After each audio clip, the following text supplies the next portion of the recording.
नमस्कार श्रोते हो, दीपक रेगे कथाकथन चॅनलवर तुम्हा सगळ्यांचं मनापासून स्वागत.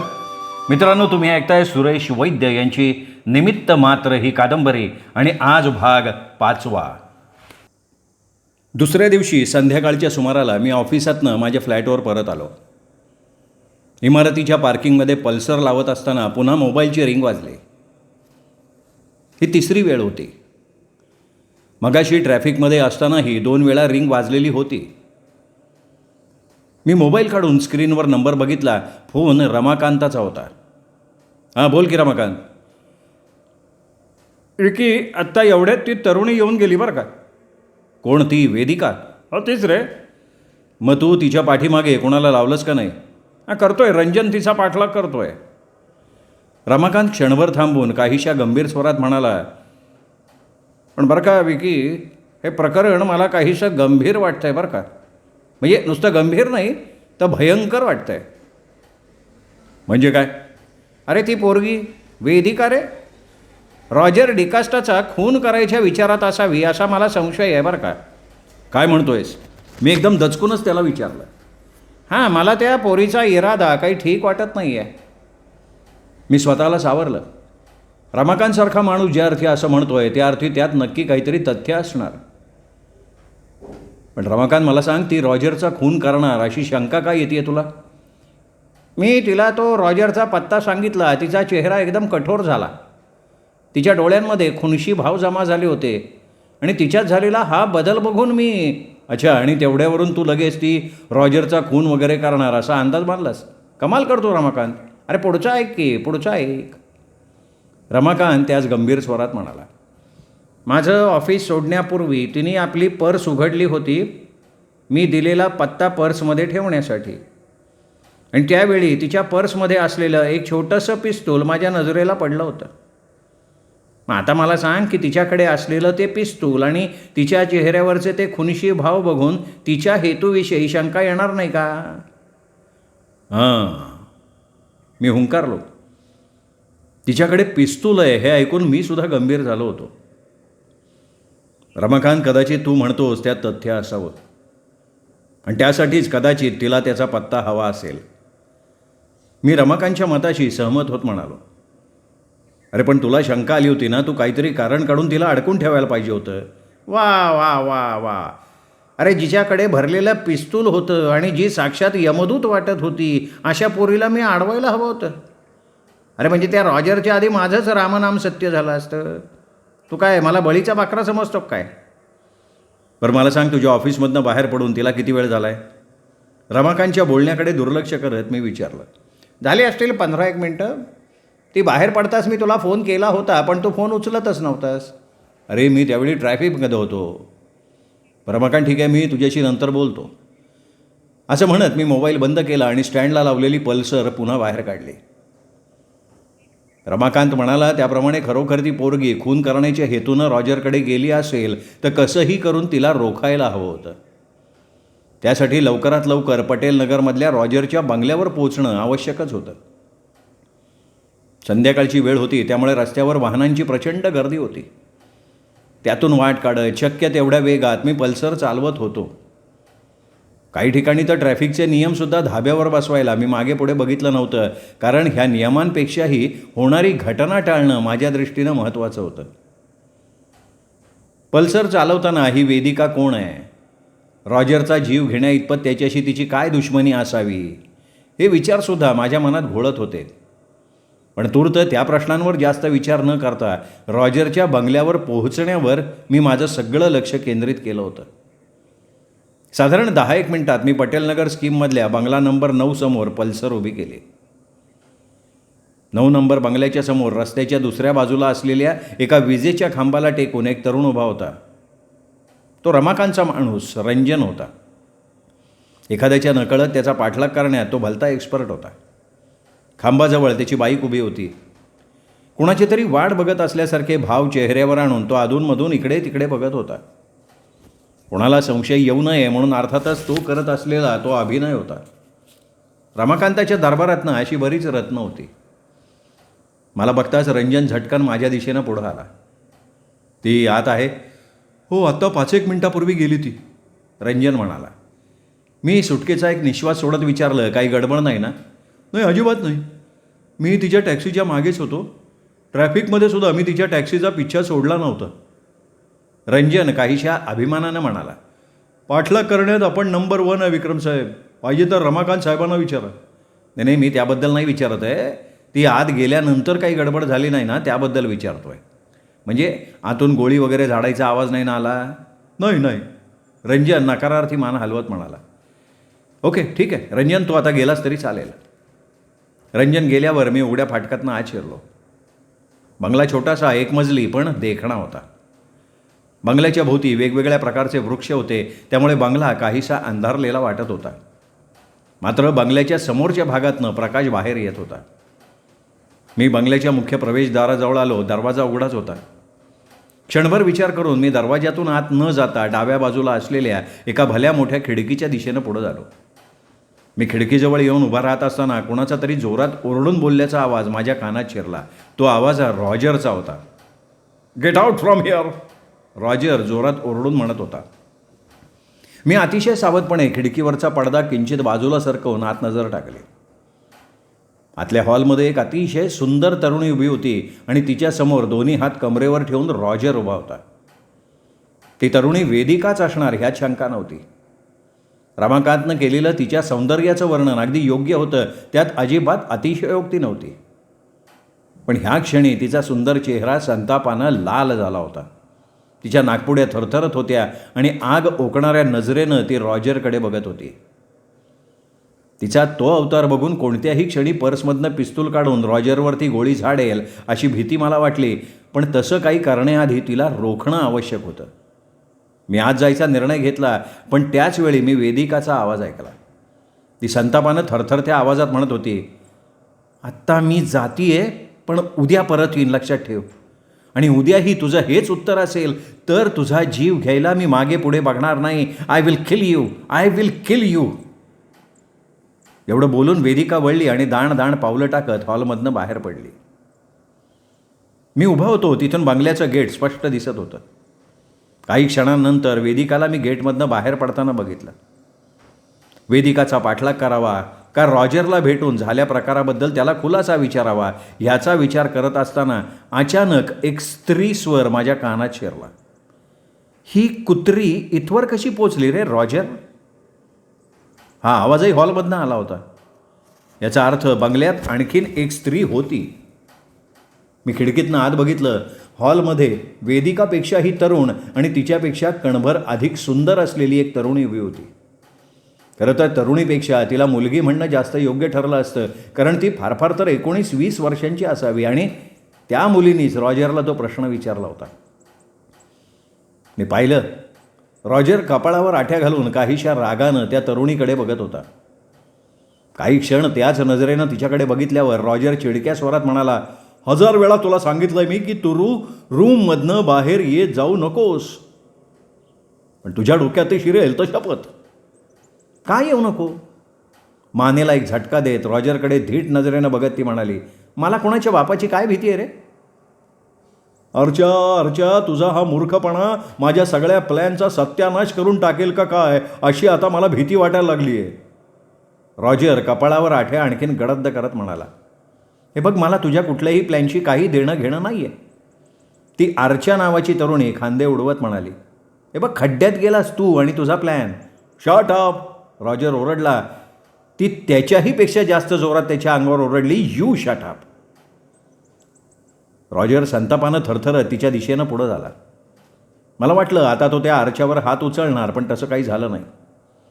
तिच्या समोर येऊन उभा राहत निक्षून सांगितल्यासारखा स्वरात तो म्हणाला, हे बघ, मी तुला शेवटचं सांगतोय, पुन्हा कधी माझ्या परवानगीशिवाय तू आतल्या खोलीतनं बाहेर आलीस तर माझ्यासारखा वाईट कुणी नाही. काय समजलीस? तू मला धमकी देतोयस? अर्चाचा चेहरा संतापानं लाल झाला. हो, धमकी देतोय असं समज, आणि ही धमकी मी खरीसुद्धा करू शकतो. हो, पण त्याच्या आधी मी तुला तुरुंगाची हवा खायला पाठवू शकते, हे विसरू नकोस. मोठा आलाय धमकी देणारा चोर कुठला. मनात आणलं ना तर आत्ता म्हणजे ह्या क्षणी मी तुला तुरुंगात चक्की पिसायला लावू शकते. अर्च्याचं बोलणं ऐकताच रॉजरच्या संतापाचा पारा चढण्याऐवजी एकदम खाली उतरल्यासारखा झाला होता. त्याच्यात झालेला हा बदल बघून मी काहीसा चकित झालो. मगाशी चिडून आवाज चढवून बोलणारा रॉजर आता आवाजात मार्दव आणत अर्च्याला म्हणत होता, हे बघ अर्च्या, माय डिअर, तू उगाच नाराज होतीयस.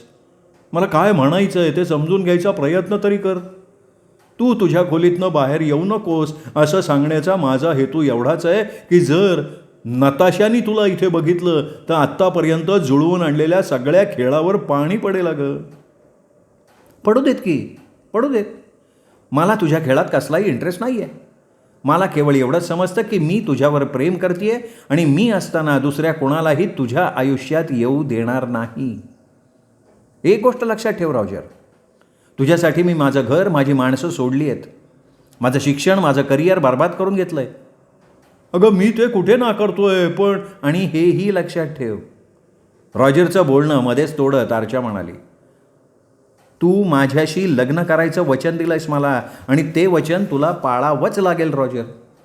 हे बघ अर्चा, माझ्यावर विश्वास ठेव. लग्न तुझ्याशीच करणार आहे मी. फक्त माझं म्हणणं एवढं आहे की करोडो रुपयांची संपत्ती आपल्या हातात आल्यानंतर जर आपण लग्न केलं तर ते जास्त चांगलं नाही का? हे बघ रॉजर, तुझ्या या करोडो रुपयांच्या कहाणीवर माझा जराही विश्वास नाही आहे. हां, अर्चा कोरड्या स्वरात म्हणाली. विश्वास ठेव माझ्यावर अर्चा डिअर, विश्वास ठेव. नरेश मित्तलच्या बंगल्याखाली एक तळघर आहे. त्या तळघरात कोट्यावधी रुपयांची संपत्ती आहे. त्यात 20 कोटी रुपयांचे 50 हिरे आहेत, हिरे. ते हिरे मिळवण्याचा माझा प्रयत्न आहे आणि त्यासाठी नताशाशी लग्न करून मला त्या बंगल्यात प्रवेश मिळवायचा आहे. एकदा का नताशाशी लग्न झालं की जावई ह्या नात्यानं नरेश मित्तल एक ना एक दिवस ते तळघर कुठं आहे हे मला नक्की सांगतील. बस त्यानंतर संधी साधून मी ते सगळे हिरे लंपास करेन. हिरे ताब्यात आल्यानंतर आपण हा देश सोडू, दुसऱ्या देशात निघून जाऊ, तिकडेच लग्न करू, आयुष्य आरामात राहू. रॉजर, तू काय मला मूर्ख समजतोयस का? अर्चा त्याच्याकडे तीक्ष्ण नजरेनं बघत म्हणाली. नरेश मित्तलच्या बंगल्याखाली असलं काहीही तळघर नसेल याची मला खात्री आहे. ही सगळी कहाणी ना तू मला मूर्ख बनवण्यासाठी रचलेली असणार आहे. तुझा खरा हेतू नताशाच्या बापाच्या पैशावर नजर ठेवून नताशाबरोबर लग्न करायचं आहे आणि मला तुझी रखेल बनवायचं आहे तुला. हे बघ, तुझा काहीतरी गैरसमज होतोय अर्चा. रॉजर म्हणाला, पण त्याच्या आवाजात म्हणावा तेवढा जोर नव्हता. हे बघ, हा गैरसमज नाही आहे रॉजर. तुझा सगळा कावा हळूहळू माझ्या लक्षात यायला लागला आहे. अर्चा त्याच तीव्र नजरेनं त्याच्याकडे बघत म्हणाली, तुझं गाणं ऐकून ती नताशा तुझ्यावर फिदा झाली. ती एका करोडपती बापाची एकुलती एक मुलगी आहे हे समजल्यावर तू तिच्याशी प्रेमाचं नाटक चालू केलंस. मी जेव्हा तुला त्याच्यावरनं छेडलं तेव्हा तू ही तळघराची आणि त्यात असलेल्या हिऱ्यांची कहाणी मला ऐकवलीस. ही कहाणी मला ऐकवण्यामागचा तुझा हेतू तुम्हा दोघांच्या लग्नात मी कसलाही अडथळा आणू नये हाच आहे. एकदा नताशाचं तुझ्याशी लग्न झाल्यानंतर मी तुझं काहीही वाकडं करू शकणार नाही हे तुला माहिती आहे, कारण त्यावेळी तू एका करोडपतीचा जावई असणार आहेस. तुझ्या मागे पैशाची ताकद असणार आणि मी कितीही ओरडून जगाला तुझं खरं स्वरूप सांगायचा प्रयत्न केला तरी कुणीही माझ्यावर विश्वास ठेवणार नाही. हाच सगळा तुझा प्लॅन आहे का नाही? अगं अर्चा, तुला काय झालंय तरी काय आज?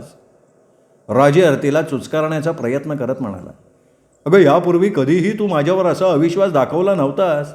मूर्ख होते मी त्यावेळी. तू माझ्यावर मनापासून प्रेम करतोयस असं समजत होते मी त्यावेळी. माझ्याशी लग्न करून तू मला तुझ्या पत्नीचा दर्जा देशील अशी समजूत होती माझी. पण आता मी तुझं खरं रूप ओळखलंय. पैशासाठी तू आपल्या प्रेमाचाही सौदा करण्या इतपत खालच्या पातळीवर उतरला आहेस. पण माझ्या जीवात जीव असेपर्यंत मी हे होऊ देणार नाही. मी आजच नताशाला भेटणार, तिला सगळं काही सांगणार. जा सांग. पण एक गोष्ट कान उघडे ठेवून ऐक. त्यानंतर मला मात्र तू कायमची गमावून बसशील. मी तुरुंगात जाणं पत्करीन पण तुझ्याशी लग्न करणार नाही. असं म्हणत रॉजर क्षणभर थांबला, मग हात उडवत हताश स्वरात बोलला, तुझ्यासारखी संशयी स्त्री मी माझ्या उभ्या आयुष्यात कधी पाहिले नाही. अगं आजपर्यंत मी तुझ्यासाठी काय काय नाही केलं. आजही मी जे काही करतोय ते आपल्या दोघांच्या सुखासाठीच करतोय. पण ते लक्षात न घेता खोट्या संशयाच्या भोवऱ्यात पडून तू माझ्या सगळ्या प्लॅनवर पाणी ओतायला निघाली आहेस. रॉजरचं बोलणं ऐकून अर्चाच्या चेहऱ्यावर थोडी चलबिचल झाली. त्याच्यावर विश्वास ठेवावा का ठेवू नये अशा द्विधा मनस्थितीत ती काही वेळ त्याच्याकडे बघत राहिली आणि नंतर म्हणाली, तू जर उद्या माझ्याशी कोर्ट मॅरेज करायला तयार असशील ना, तर त्या 20 कोटींच्या हिऱ्यांसाठी तू नताशाशी लग्न करतोयस हे मी मान्य करीन. उद्या मी तुझ्याशी लग्न करायचं? उद्या? हो. अगं ते कसं शक्य आहे? विचार कर ना, जर ही गोष्ट कुणाला काहीही समजणार नाही रॉजर. आर्चा रॉजरचं बोलणं मध्येच तोडत म्हणाली, हे बघ आपलं लग्न झालंय, ही गोष्ट आपण गुप्त ठेवू. अगं पण रॉजरनं काहीशा अडखळत्या स्वरात बोलायचा प्रयत्न केला. रॉजर, तुझं हे अडखळणंच सांगतंय की तू मला फसवण्याचा प्रयत्न करतोयस आणि जे काही तू मला सांगितलं होतंस ते सगळं खोटं होतं. अगं माझ्यावर विश्वास ठेव ना आर्चा, मी तुला फसवतही नाही आहे, तुझ्याशी खोटंही बोलत नाही आहे. मग माझ्याशी लग्न करायची टाळाटाळ का करतोयस? जर तुझी ती हिऱ्यांची कहाणी खरी आहे तर तसंही दुसऱ्या देशात जाऊन आपण लग्न करणारच होत ना. मग तेच लग्न आपण इथे केलं तर काय हरकत आहे? तशी काही हरकत नाही, पण पुन्हा तुझा पण. आर्चा कपाळावर आठ्या घालत काहीशा निर्वाणीच्या स्वरात म्हणाली, रॉजर, मग तू सुद्धा एक गोष्ट कान उघडे ठेवून ऐक. माझ्याशी लग्न केल्याशिवाय तुला नताशाबरोबर लग्न करता येणार नाही. हे बघ डार्लिंग, रॉजर तिच्या खांद्यावर हात ठेवत अतिशय मुलायम स्वरात म्हणाला, हे बघ डार्लिंग, मी तुझ्याशी आत्ता लग्न केलं काय किंवा नंतर लग्न केलं काय, त्यामुळे असा काय फरक पडणार आहे? बराच फरक पडणार आहे रॉजर. नंतर तू मला धोका द्यायचा प्रयत्न करू नयेस म्हणून मला तुझ्याशी आत्ताचं लग्न करायचं आहे. कारण तू जर नंतर मला धोका द्यायचा प्रयत्न केलास तर मी आपल्या लग्नाचं सर्टिफिकेट नताशाच्या बापाला दाखवीन आणि मग काय होईल याची कल्पना तुला असेलच. करोडो रुपयांची संपत्ती तुझ्या हातून जाईलच, पण त्याचबरोबर फ्रॉडच्या आरोपाखाली तुला तुरुंगाची हवा खावी लागेल. रॉजर काही क्षण विचारी नजरेनं आर्चाकडे बघत राहिला. मग अतिशय थंड स्वरात म्हणाला, आणि समज मी तशी वेळ येऊ दिलीच नाही तर, त्याआधीच मी तुझा खून केला तर?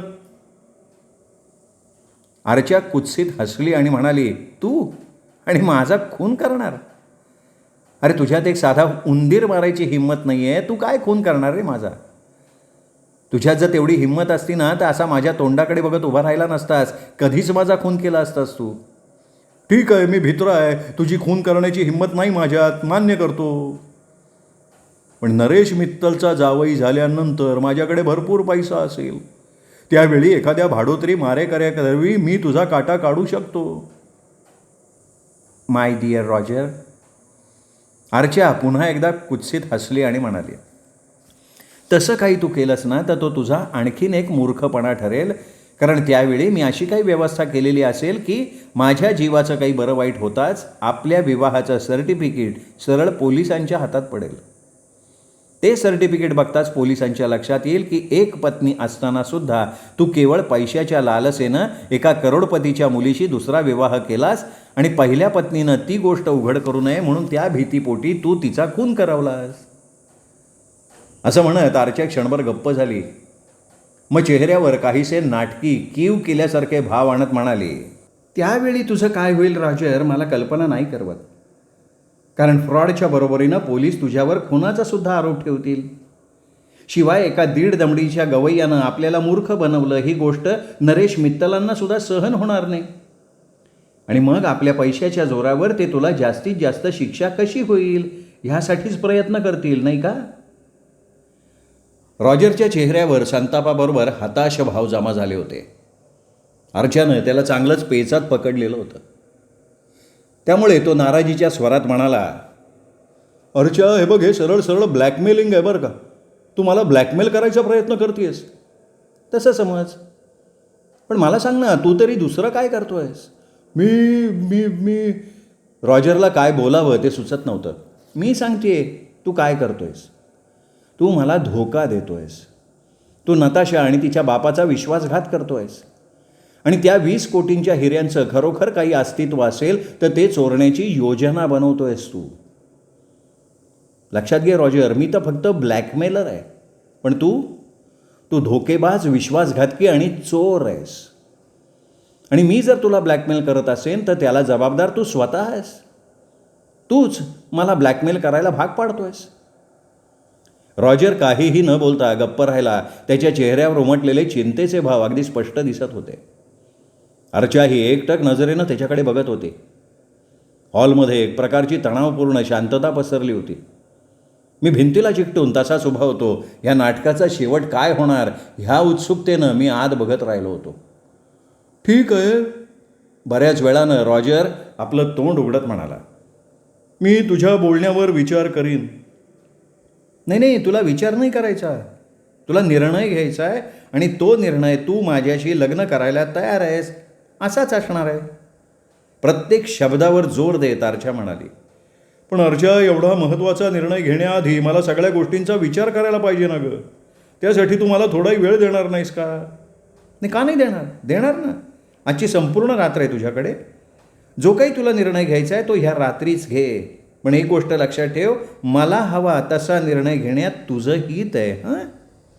एवढं बोलून अर्चा वळली आणि आतल्या बाजूला असलेल्या एका उघड्या दारातनं आत जात दिशेनाशी झाली. ती गेल्यावर रॉजर दोन्ही हातानं डोकं पकडत एका सोफ्यावर बसला. त्याचा चेहरा अतिशय चिंताग्रस्त दिसत होता. त्याच्या एकूण हावभावावरनं तो फार मोठ्या पेचात सापडल्याचं स्पष्ट जाणवत होतं. आता तिथे आणखीन थांबण्यात अर्थ नव्हता. रॉजरला भेटण्यातही आता मला काही स्वारस्य उरलं नव्हतं. जे काही मी ऐकलं होतं, पाहिलं होतं तेवढं माझ्या दृष्टीनं पुरेसं होतं. पॉप सिंगर रॉजर डिकास्टा नताशाच्या प्रेमाला अजिबात लायक नव्हता. तिच्याशी विवाह करण्याचा त्याला मुळीच अधिकार नव्हता. मी खिडकीपासून बाजूला झालो आणि बंगल्याच्या गेटमधनं बाहेर पडलो. नरेश मित्तलांनी माझ्यावर सोपवलेलं काम मी पार पाडलं होतं. रॉजरबद्दल जे काही समजलं ते आता त्यांच्या कानावर घालायला हवं होतं. नरेश मित्तलांचा बंगला सागर व्हिला मलबार हिलला होता आणि ऑफिस फोर्टमध्ये होतं. मी त्यांच्या ऑफिसवर जायचा निर्णय घेतला. बंगल्यावर कदाचित नताशाची भेट झाली असती आणि मित्तल साहेबांची बोलल्याशिवाय मला नताशाची भेट व्हावी असं वाटत नव्हतं. मी पल्सर स्टार्ट केली आणि फोर्टच्या दिशेनं निघालो. मी ऑफिसात पोहोचलो तेव्हा नरेश मित्तल ऑफिसमध्ये नव्हते, पण त्यांचा ऑफिस इन्चार्ज देशमुख आपल्या केबिनमध्ये बसला होता. मी त्याला माझी ओळख सांगितली. नरेश मित्तलांची मला तातडीनं भेट घ्यायची हेही त्याला सांगितलं. पण मित्तल साहेब आता आउट ऑफ सिटी आहे. आज दुपारच्या फ्लाईटनं ते दिल्लीला गेले. उद्या सकाळी परत येणार. हो. मी एक सुस्कारा सोडला आणि म्हणालो, ठीक आहे, मी उद्या सकाळी त्यांना भेटेन. मी येऊन गेल्याचं त्यांना सांगा. त्याचवेळी देशमुखच्या टेबलावरच्या फोनची रिंग वाजली. Excuse me. असं म्हणत देशमुखनं रिसिव्हर उचलला. तिथे थांबण्यात आता काही अर्थ नव्हता. मी खुर्चीतनं उठलो आणि देशमुखचा निरोप घेऊन केबिनमधनं बाहेर पडलो. मी लिफ्टच्या जवळ पोचलो असताना जवळजवळ धावत बाहेर आलेला देशमुख पटकन मला म्हणाला, एक मिनिट हा मिस्टर विक्रम, 1 मिनिट. मी काहीसा चकित झालो. त्याच्याकडे बघितलं. मग वळून त्याच्या दिशेनं पुढं होत विचारलं, काय झालं मिस्टर देशमुख? नाही, मित्तल साहेबांचा फोन आहे, त्यांना बोलायचं तुमच्याशी. मी पुन्हा देशमुखच्या केबिनमध्ये गेलो. बाजूला काढून ठेवलेला रिसिव्हर उचलला. नमस्कार मित्तल साहेब. रिसिव्हर कानाला लावत मी म्हणालो, मी विक्रम बोलतोय. बोल विक्रम, काय झालं? देशमुखनं सांगितलं की तू ऑफिसमध्ये मला भेटायला आला आहेस. काय विशेष? हो मित्तल साहेब, तुमच्यासाठी खास बातमी आहे. तुमचा अंदाज खरा ठरला आहे. रॉजर डिकास्टा एक अतिशय खालच्या पातळीचा माणूस आहे. तो तुमच्या मुलीला अजिबात लायक नाही. काय म्हणतोयस? काय खरंच सांगतोयस? नरेश मित्तलांना झालेला आनंद त्यांच्या आवाजातनं जाणवत होता. हो. ज्या बंगल्याचं भाडं तो तुमच्या मुलीकडनं वसूल करतो त्या बंगल्यात त्यांनी आपल्याबरोबर एका मुलीला ठेवलं आहे आणि त्या मुलीचं नाव आहे अर्चा. अरे तू कमाल केली विक्रम, कमाल कमाल कमाल. Good, very good. हे बघ, मी सकाळच्या फ्लाईटनं दिल्लीहून निघतोय. दुपारच्या सुमाराला मी नताशाला घेऊन तुझ्याकडे येईन आणि हे सगळं तू तिला सांग. चालेल? हो ठीक आहे. आणखीन काही? हे एक विचारायचं होतं मित्तल साहेब की तुमच्या बंगल्यात एखादं तळघर आहे का? तळघर? नाही रे, नाही. का? हे तू काय विचारलंस? नाही, हे सगळं मी तुम्हाला प्रत्यक्ष भेटल्यावर सांगेन. बरीच मोठी कहाणी आहे. ओके, उद्या दुपारी भेटू. जरा देशमुखला फोन दे. घ्या, मित्तल साहेबांना तुमच्याशी बोलायचं आहे. रिसिव्हर देशमुखच्या दिशेनं पुढं करत मी म्हणालो. रिसिव्हर देशमुखला दिला आणि मी तिथनं बाहेर पडलो. परत फ्लॅटवर जाताना मी एकाच गोष्टीचा विचार करत होतो. रॉजर सांगत असलेल्या 20 कोटींच्या हिऱ्यांचं कसलंही अस्तित्व नव्हतं. फक्त अर्चानं त्याच्या आणि नताशाच्या विवाहात कसलाही अडथळा आणू नये म्हणून रॉजरनं अर्चाला खरोखर एक खोटी कथा रचून सांगितलेली होती. याचाच अर्थ रॉजर नताशाला धोका देण्याच्या विचारात होता. मित्रहो, हा होता 5वा भाग निमित्त मात्र या सुरेश वैद्य यांच्या कादंबरीचा 6वा भाग उद्या. तोपर्यंत नमस्कार.